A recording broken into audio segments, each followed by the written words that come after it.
یہ تو میرے بھائی لوگوں کی منہ شگافیاں ہیں نا کہ چاروں ہی حق پہ ہیں.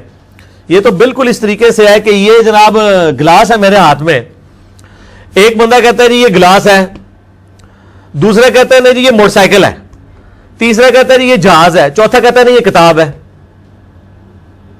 تو اگر ہم کہیں گے نہیں چاروں ہی صحیح کہہ رہے ہیں, آخر یہ اتنے بڑے بڑے عالم میں صحیح کہہ رہے ہوں گے, نہیں, کہتا ایک ہی صحیح ہے, حقیقت ایک ہی ہے جو نبی صلی اللہ علیہ وآلہ وسلم نے بیان کی ہے.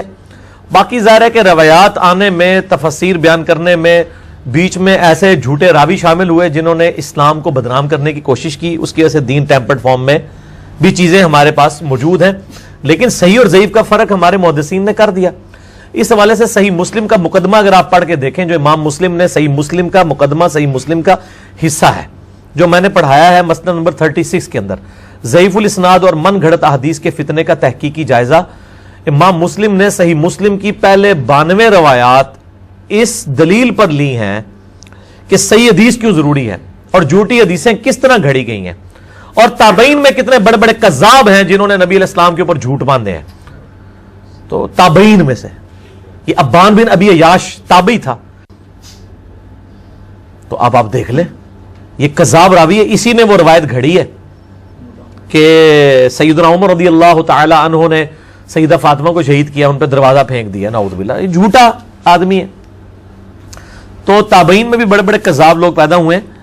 تو یہ حقیقت ایک ہی ہے. اب وہ روایتیں اگر جعلی ہیں تو ان کو اصول محدثین پہ دیکھا جائے گا, اور پھر سب سے بڑی حقیقت تو ہمارے پاس قرآن کی شکل میں موجود ہے. یہ فوراً روایتوں کے اوپر چلے جاتے ہیں. مجھے پہلے بتائیں کہ امت میں سے کتنے % لوگ ہیں جن کے عقیدے قرآن کے مطابق ہیں. پہلے قرآن کے اوپر آئیں. قرآن ہماری ٹیکسٹ بک ہے.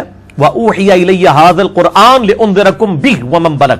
اے محبوب صلی اللہ علیہ وآلہ وسلم فرما دیجئے قرآن میری طرف اس لیے وحی کیا گیا تاکہ اس کے ذریعے میں تمہیں ڈر سنا دوں, اور جس تک یہ کتاب پہنچ جائے وہ بھی اسی کتاب کے ذریعے ڈر سنائے, اسی کے ذریعے لوگوں کو تبلیغ کرے. قرآن کو لے کے چلیں نا, روایتوں کو بعد میں دیکھیں.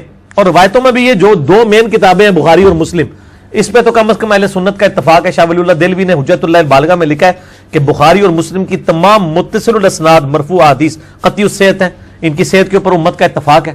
تو پہلے یہ 7563 حدیثیں بخاری میں اور اتنی مسلم میں, یہ کو 15,000 روایتیں تو پہلے پڑھ لینا آپ, پھر اگلی پھر روایتیں دیکھیں گے. 80% دین تو اس میں کور ہو جاتا ہے, اور عقائد تو 100% قرآن میں ہے.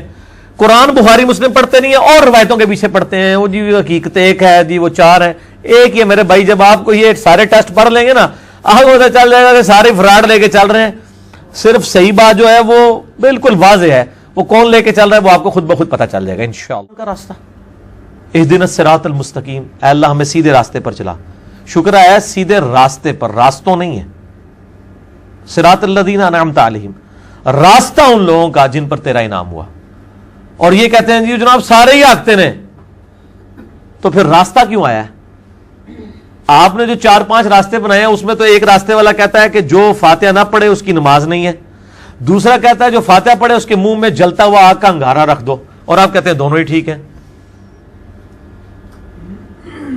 تو یہ 2 راستے کس طرح بالکل 180 ڈگری ہو کے ہاتھ پہ کیسے ہو سکتے ہیں؟ ایک ہی بندہ بات صحیح کر رہا ہے نا.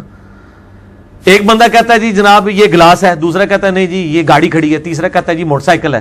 آپ کے جی سارے ٹھیک ہے, اس طرح تو نہیں ہوگا. تو صراط مستقیم نبی علیہ السلام کا راستہ ہے. مسند, ہاں یہ آگے آیت نمبر ہے 153 سورۃ الانعام.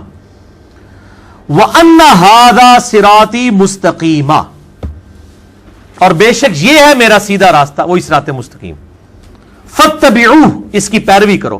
وَلَا تَتَّبِعُوا السُّبُلَ, اور ارد گرد کے شیطانی راستوں کی پیروی مت کرو.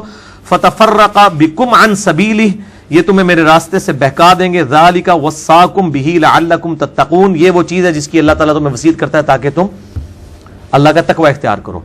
یہ آیت آپ علیہ السلام نے تلاوت کی. مسند امام احمد میں صحیح سند کے ساتھ حدیث ہے. مشکات میں شروع کا چیپٹر جو ہے نا, کتاب الاعتصام بالکتاب والسنہ, کتاب و سنت کو مضبوطی سے پکڑنا, اس میں یہ حدیث ہے.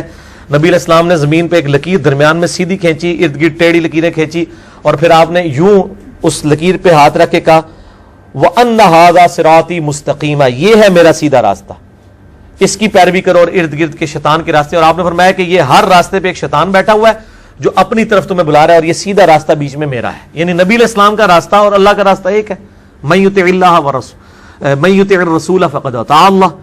تو نبی علیہ السلام کا راستہ صراط مستقیم ہے, اور ظاہر ہے وہ وہی ہے جو قرآن حکیم کے اندر ہے. میں اماموں کو کریٹیسائز نہیں کر رہا، یہ فرقے اماموں نے نہیں بنایا، ان کے ماننے والوں نے. آج ہم جیزس کرائسٹ کی نام پر کھڑی کی کرسچینٹی کی مخالفت کرتے ہیں. عیسیٰ علیہ السلام تو وجیہن فی الدنیا والآخرہ قرآن میں آیا ہے، ہم تو ان کی عزت کرتے ہیں دنیا اور آخرت میں، اللہ تعالیٰ کے وہ مقرب بندوں میں سے. تو ہم امام حنیفہ المتوفی 150 ہجری، امام مالک المتوفی 179 ہجری، امام شافعی المتوفی 204 ہجری، امام احمد بن حنبل المتوفی 241 ہجری جو بڑے بڑے فقہ کے امام ہیں، یا حدیث کے جو امام ہیں، امام بخاری المتوفی 256 ہجری، امام مسلم المتوفی 261 ہجری، باقی ائمہ بھی سب کا احترام کرتے ہیں. ان کے ناموں پہ فرقے جو کھڑے ہوں گے، تو عیسیٰ علیہ السلام کے نام پہ اگر فرقہ کھڑا ہو جائے تو ہم اس کی مخالفت کرتے ہیں، تو ان اماموں کا نمبر تو عیسیٰ علیہ السلام کے بعد ہی آتا ہے.